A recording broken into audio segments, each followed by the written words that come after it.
standing as we say our pledges. First, to the American flag. I.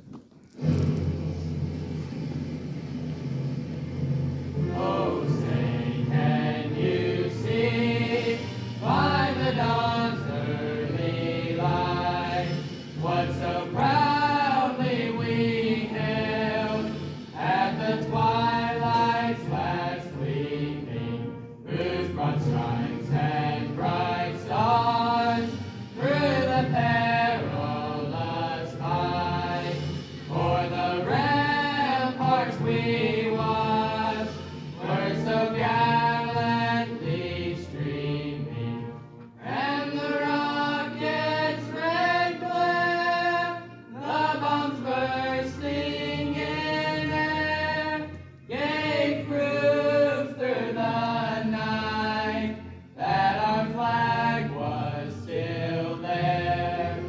Oh, say does that star-spangled banner yet wave o'er the land of the free and the home of the brave?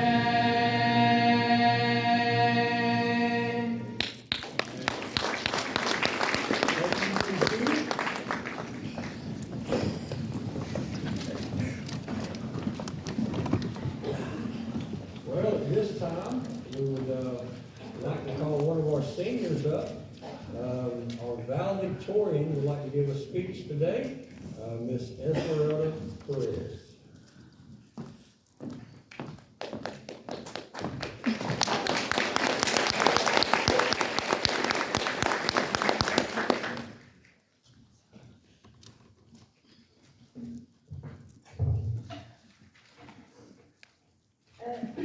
Good afternoon, everyone, and thank you all for joining us today.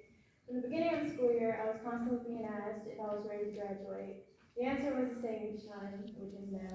Why? Because school has always felt like a second home. It's a place you grow used to. You come and see your classmates and your teachers every day, year after year, and then all of it is over within a day. I think saying goodbye is the hardest part of all this. We have to leave the people we grew up with, as well as the people that watched us grow, because sadly, everything comes to an end, and this is the end of a chapter in our life. We get to start a new one though, and I think that's a bit exciting, because we get to experience new things, make more memories, and make our dreams come true. We're growing and still learning, and I just hope that each of you graduates strive to be the best person you can be. There are going to be many obstacles in our way, and it's not going to be easy, but that doesn't mean you should give up. You made it this far, so why give up now? Today should be enough proof to you that you can do anything, no matter how long it may take, or how hard it may be. Yes, with the world we live in, it's going to be tough, but we don't have to be like the world. What we can be is the good we wish to see in the world. For those of you who are coming back to school, enjoy it as much as you can, because once you're on the stage getting your diploma, there's no coming back. Enjoy the little moments you have with your friends, enjoy the time you have here, but also don't forget to try your very hardest. Not just for the parents, not just for the teachers, but also for yourself. Everyone here knows that you can do it. You just have to know that you can do it. All you have to do is believe in yourself. Once again, I'd like to thank everyone for being here today to celebrate us graduates. This is a really big day for us, and we're going to carry it with us for the rest of our lives, as well as memories we had over the years. We couldn't have done this day without the help of many others, our friends who would sometimes help us study for quizzes and tests, and they also made school a place to look forward to. Our teachers taught us so many things, and they helped lead us into the right direction to get to this point. Our parents were always there for us when we needed them. We can't say that they don't care about us, because if they didn't, they wouldn't have put us in a school that not only cares about our education, but also who we are as people. I know that this school wants to see us grow and succeed in life, and I am more than happy to say that I am blessed to have been put in this school and proud to be a graduate of Carolina Baptist Academy. So thank you, parents, and thank you to those of you who supported us and made this day possible for us. Woohoo!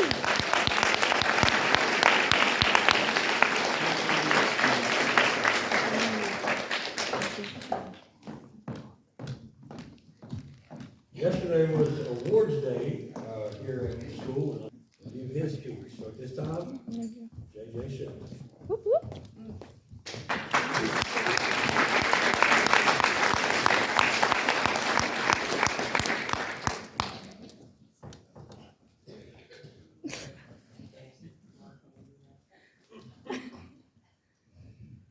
Good afternoon, everyone.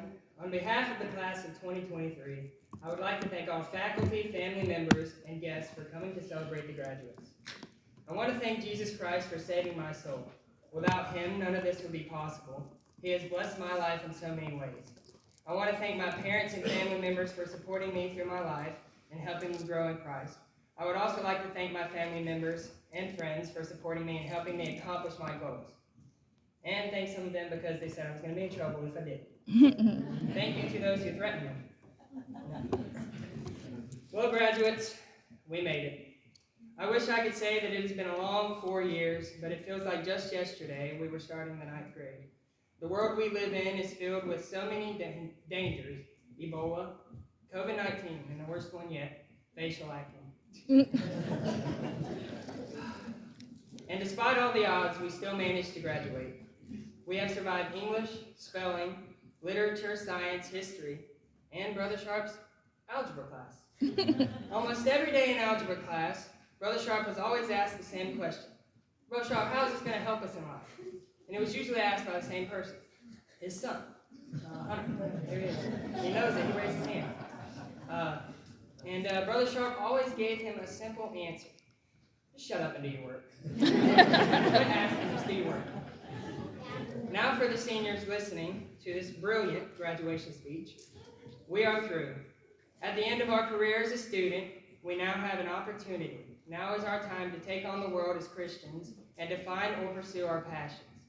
William Shakespeare once said, "Some are born great, some achieve greatness, and some have greatness thrust upon them." In life, we can't always count on being born great or having greatness thrust upon us, but we can always achieve greatness. But sometimes while trying to achieve greatness, sometimes we fail. Sometimes we get disappointed. Every student has had his or her fair share of disappointment or upset, including me. I'll never forget the day I saw the Incredible Hulk movie. I jumped off the couch and said to my mom, "When I grow up, I want to be the Hulk." She looked at me and said, "JJ, grow up. You graduate next week." Arrow right through the heart. Things may not always go the way you plan. When you want to achieve your goals, you might fail, you might not. But if you do, don't give up. When you fail, it will hurt. It's going to be hard, and you're going to want to give up. But we must fight for our dreams and our hopes. Failure is not when we fall down. Failure is when we choose to stay down and not get up. That's good. Some of our most famous inventors have failed sometime or another. Thomas Edison is one of the most famous inventors of all time. As most of you know, he invented the incandescent light bulb. That's a big word there. Incandescent. But guess what? He failed. It took him over 1,000 unsuccessful attempts before he created the first functioning light bulb. When a reporter asked him about his failure, he said, "I didn't fail. I just found out 1,000 ways how not to make a light bulb." Thomas Edison had a dream. He had a goal, and he wasn't going to quit until he completed it. Ecclesiastes chapter 3 gives us 28 times and seasons in life. There's a time to live, there's a time to die. There's a time to laugh, there's a time to cry. There's a time to dance, there's a time to mourn, there's a time to hate, and there's a time to love. There are 28 different times, and the one time that's not in there is a time to quit. There is no time to quit. We must remember that God will always help us when we are struggling. You may have bars, you may have chains, but there is no time to give up. If you fall, get back up. Falling down is not a problem, but staying down is a problem. The Bible declares in Proverbs 24:16, "For a just man falleth 7 times and riseth up again."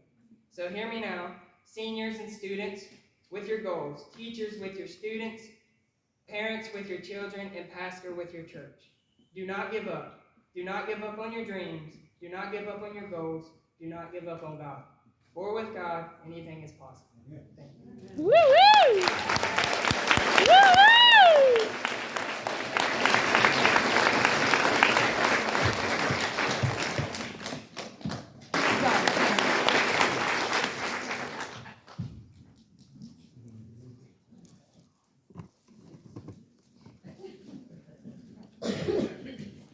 James Aaron Shelton Jr.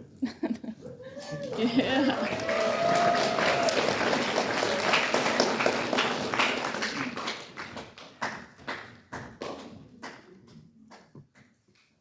All